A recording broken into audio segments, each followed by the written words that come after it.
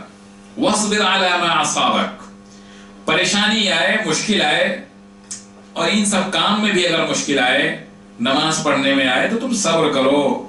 کیوں کرو؟ اس لیے کہ إِنَّ ذَلِكَ مِنْ عَزْمِ الْأُمُورِ، یہ بڑے ہمت کا کام ہے، بڑے اہم معاملوں میں سے ہے، تو یہ ساری چیزیں کرنا ضروری ہے۔ آپ نے دیکھا کہ کتنی اہم باتیں انہوں نے سمجھایا اپنے بچے کو۔ اللہ تبارک و تعالیٰ کو یہ انداز اور ان کی یہ باتیں اتنی پسند آئی کہ اللہ نے اس کو ویسے ہی قرآن میں نازل کر دیا۔ یہ قیمتی نصیحتیں تھیں، وہ اپنے بیٹے کو نصیحت کر رہے تھے، اللہ نے قرآن مجید کے اندر ان کے نام کی سورہ ہی نازل کر دی اور ان کی نصیحت کو ویسے ہی نقل کر دیا۔ کتنی پیاری چیزیں تھیں۔ تو جب بچے 10 سال کے ہو جائیں، 8 سال کے ہو جائیں، 5 سال کے ہو جائیں، تو ان کو موبائل اور ٹیب اور یہ سب چیزیں دینے کے بجائے خود ہم ٹائم ان کے ساتھ شیئر کریں، ان کے ساتھ مطلب رہیں، باتیں کریں، تب جا کر کے بچے ماں باپ سے محبت کریں گے۔ نہیں تو یقین جانیے کہ جیسے ماں باپ کا رویہ ہے، ویسے کچھ سالوں کے بعد ماں باپ کی حیثیت جو رہ جائے گی وہ جانوروں سے بھی بدتر ہو جائے گی۔ بچے جوان ہو جائیں گے، خود اپنا نکل جائیں گے، ماں باپ کو ان کے حالت پہ چھوڑ دیں گے، اس لیے کہ ہم نے کچھ کیا ہی نہیں تو ہم کو پھر ملے گا کیا؟ یہ حالت ہوگی۔ ماں باپ بچوں کے ساتھ جب شفقت اور نرمی، ان کی اصلاح، ان ساری چیزوں کی کوشش کرتے ہیں تو بچے ماں باپ کی قدر کرتے ہیں۔ وہ بچہ انجینئر ہو جائے، ڈاکٹر ہو جائے، IAS ہو جائے، IPS ہو جائے، کچھ بھی ہو جائے، جب باپ کو دیکھے گا تمہارے احترام کی عزت کے جہاں کھڑا رہے گا، کھڑا رہ جائے گا۔ اور اگر ایسی بات نہیں ہوگی، تربیت نہیں ہوگی، تو پہچاننے سے بھی انکار کر دے گا۔ گھر سے بھگا نہ دے تو کوئی تعجب کی بات نہیں، اس لیے کہ ماں باپ نے اپنا حق ادا نہیں کیا ہے۔ تو یہ کتنی قیمتی باتیں تھی۔ جب بچے 8 سال 10 سال کے ہو جائیں تو ماں باپ پر ضروری ہے۔ اب ماں باپ کیسے بتائیں گے؟ اسی لیے اللہ نے کہا یا ایھا الذین آمنوا قوا انفسکم، پہلے اپنے آپ کو بدلو، سیکھو ہمارے نبی کے بارے میں، جانو صحابہ کرام کے بارے میں، جانو خلفائے راشدین کے بارے میں، تبھی تو اپنے بچوں کو بتاؤ گے۔ کیا بتاؤ گے؟ کیا بتاؤ گے؟ تو ہمیں آپ صلی اللہ علیہ وسلم کے بارے میں، صحابہ کے بارے میں، قرآن کے بارے میں، قرآن میں اللہ تبارک و تعالی نے 1/3 حصہ صرف قصص کی بیان کیا ہے، وہی سیکھو، قرآن کی تلاوت کرو، سورہ بقرہ شروع کرو، موسیٰ علیہ السلام کے پورے واقعات سمجھ میں آ جائیں گے، سورہ یونس پڑھو، سورہ ہود پڑھو، سورہ مریم پڑھو، سورہ یوسف پڑھو، سارے واقعات آئیں گے، وہی بچوں کو سناؤ، بچے سنیں گے، سیکھیں گے، سمجھیں گے، تو ان کا عقیدہ، ان کا دل دماغ سب مضبوط ہوگا۔ اور جب کچھ نہیں سیکھتے ہیں، کچھ جانتے نہیں ہیں، تو کبھی کالا دھاگا، تو کبھی پیلا دھاگا، تو کبھی کچھ اور، پھر تو کبھی کچھ اور، یہ سارے سسٹم ان کے شروع ہو جاتے ہیں۔ تو یہ چیزیں تھی۔ ایک آخری بات کہہ کے اپنی بات ختم کرتا ہوں۔ جب ہم ایسا ماحول بنائیں گے تو فائدہ کیا ہوگا؟ اللہ تبارک و تعالی نے ابراہیم علیہ السلام کا ذکر کیا قرآن مجید کے اندر کہ جب اسماعیل علیہ السلام دوڑنے کے قابل ہو گئے، دوڑ بھاگ کرنے لگے، مطلب تھوڑا مضبوط ہو گئے، چلنے پھرنے کے لائق ہو گئے، دوڑنے لائق ہو گئے، تو ابراہیم علیہ السلام نے اپنے بیٹے سے کہا یا بنیا، اے میرے پیارے بیٹے۔ دیکھو ان کا بھی انداز، ابراہیم علیہ السلام خلیل اللہ ہیں، اللہ تبارک و تعالیٰ کے دوست ہیں۔ ابراہیم علیہ السلام، ان کی فیملی نے جو کام کیے وہ اللہ کی رضا کے لیے کیے، اور اللہ تبارک و تعالیٰ نے ان کے ایک ایک عمل کو دین کا حصہ بنا دیا۔ کوئی عمرہ کرنے والا، حج کرنے والا اگر صحیح نہ کرے تو اس کا عمرہ حج ہوگا ہی نہیں، نماز نہ پڑھے، طواف نہ کرے تو نہیں ہوگا۔ ایک ایک عمل قربانی کرنا ضروری، یہ سب دین کا حصہ بنا دیا۔ اللہ نے ان کو ہر آزمائش میں کامیاب پایا، وہ کامیاب رہے۔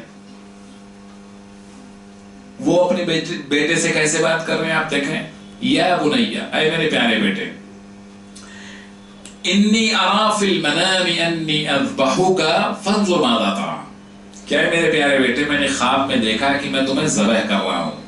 اور انبیاء کا جو خواب ہوتا ہے وہ سچ ہوتا ہے، خواب بھی وحی کی ایک قسم ہوتی ہے، یہ سچ ہے۔ تو اب دیکھیے کہ جب باپ کی تعلیم اتنی اچھی، باپ کا مقام اتنا اچھا، باپ کی تربیت اتنی اچھی، تو بیٹا کیا بول رہا ہے؟ قال یا ابت افعل ما تؤمر ستجدنی ان شاء اللہ من الصابرین۔ بیٹے سے باپ نے کیا کہا تھا؟ یا بنی انی ارا فی المنام، اے میرے پیارے بیٹے میں نے خواب میں دیکھا ہے۔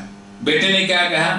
یا ابتی، اے میرے پیارے ابا جان، افعل ما تؤمر، جو آپ کو حکم دیا گیا وہ آپ کریے، ستجدنی انشاءاللہ من الصابرین، آپ مجھے صبر کرنے والوں میں سے پائیں گے، میں آپ کے حکم کی خلاف ورزی نہیں کروں گا۔